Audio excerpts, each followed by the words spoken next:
আসসালামু আলাইকুম is mister Tamim Iqbal welcome to my news channel. আজকে আমার প্রথম ভিডিও। আজ থেকে আমি ফ্রি ফায়ার কন্টেন্ট ভিডিও বানাবো। আপনারা আমার ভিডিওটি দেখবেন এবং ভালো লাগলে লাইক কমেন্ট করে যাবেন। আজকে আমি আর আমার ছোট ভাই মিলে এসেছি র্যাঙ্ক পুশ করতে। আমরা প্রথমে ফ্যাক্টরিতে নেমে গেলাম।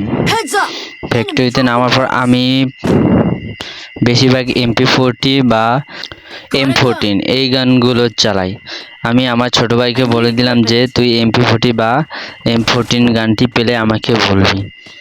ও সাথে সাথে বললো যে হ্যাঁ আমি পেয়ে গেছি।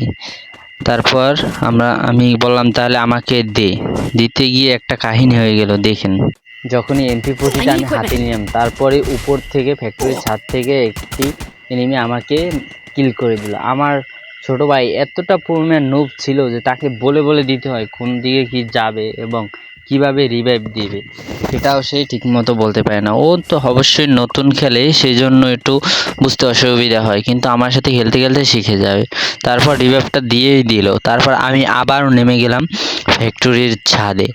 এবার নামতে গিয়ে দেখি যে দুই পাশে একটা ছাদে আর একটা এই যে ইটের উপরে আর একটা দুইটা এনিমি। আমি প্রথমে ইটের উপরে নামতে চেয়েছিলাম, কিন্তু আমার হাতে গান ছিল না বলে আমি এই জায়গায় নামি নাই। তারপর আমি চলে গেলাম আমার লুট বক্সের কাছে। আমার লুট বক্স থেকে লুট নিতে নিতে দেখি আমার ভাই ছোট ভাইকে কে যেন নক করে দিল। তারপর বলল যে ভাই এই জায়গায় একজন আছে, আপনি চলে আসেন। আমিও লগে লগে চলে গেলাম। যাই দেখি যে সুন্দর আরামে লুট করতে আছে, কিন্তু আমি স্নাইপার দিয়ে একটা শট দিই, তার সাথে সাথে ভাই প্যাক করে ফেলছে।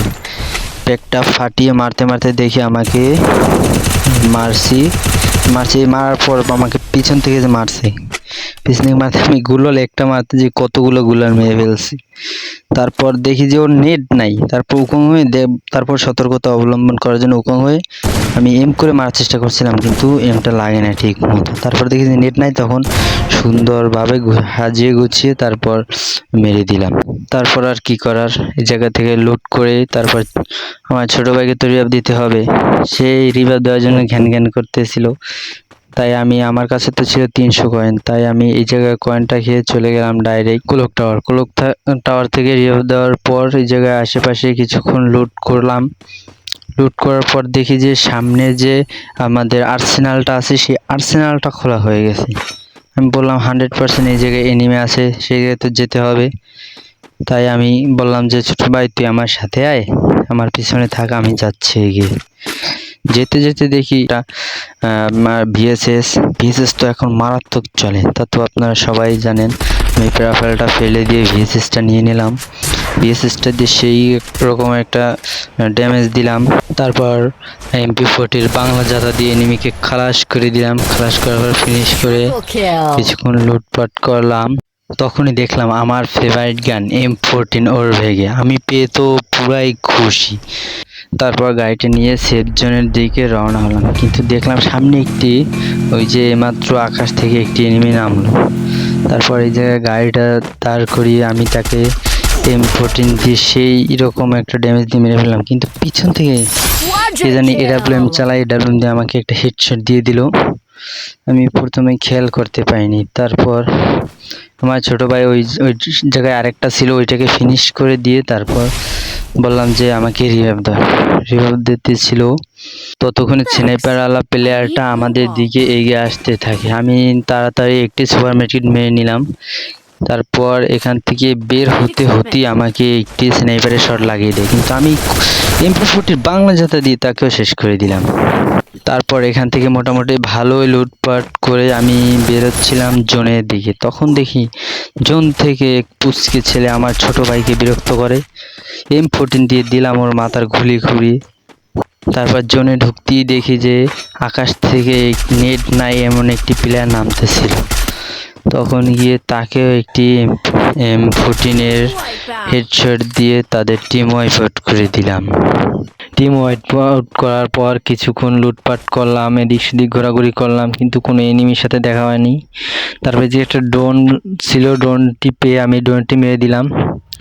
তখন দেখি এই পাশে একটি এনিমি আছে। তারপর দেখি যে একটি না দুইটি। তারপর বললাম যে দুইটা যখন তাহলে কাভার ছেড়ে যাওয়া যাবে না, তাই আমি আবার ভিতরে আসলাম। তারপর এই পাশে দেখি ড্রোনে আরও একটি এনিমি দেখা যায়, সে জায়গায় সে একা। তারপর গুটি গুটি পায়ে এগিয়ে গেলাম সামনের দিকে। তখনই আমি ওকে দেখতে পাইনি, তার আগেই আমাকে দেখছেন ড্যামেজ দিয়ে দিয়েছে। গোলালটা মেরে মোটামুটি একটা ইনহেলার খেয়ে তারপর সামনের দিকে এগিয়ে যেতে যেতে মেডিকিট করে নিলাম, এক জায়গায় বসে মেডিকিট করে নিলাম। তারপর দেখি এদিকেই ঢুকতেছে, মারাত্মক একটু ড্যামেজ দিলাম কিন্তু নক হয়নি।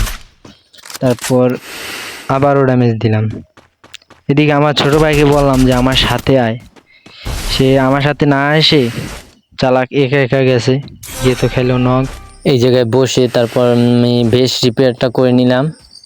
তারপর সামনের দিকে যেতেছিলাম, ভাবছিলাম কি যাব না, জোনে গিয়ে রিভাইভ দিয়ে কি ফিরে আসতে পারবো কি পারবো না, ভাবছি যাব কি যাব না। তারপর সিদ্ধান্ত নিয়ে নিলাম যে গিয়ে দেখি। তারপর দেখি যে এনিমিটা কই, তারপর দেখতে পারলাম না, তখনই চলে গেলাম। গিয়ে রিভাইভটা দিয়ে আমি আরও কয়েকটা ফুসফুস ওই যে মানে ইনহেলার কিনে নিলাম। ইনহেলার কিনে তারপর জোনের দিকে মুভ করছিলাম। মুভ করতে দেখি যে একটি এনিমি কি আমাকে না দেখি সে সোজা দৌড় দিছে, তখনই আমি তাকে মেরে দিলাম।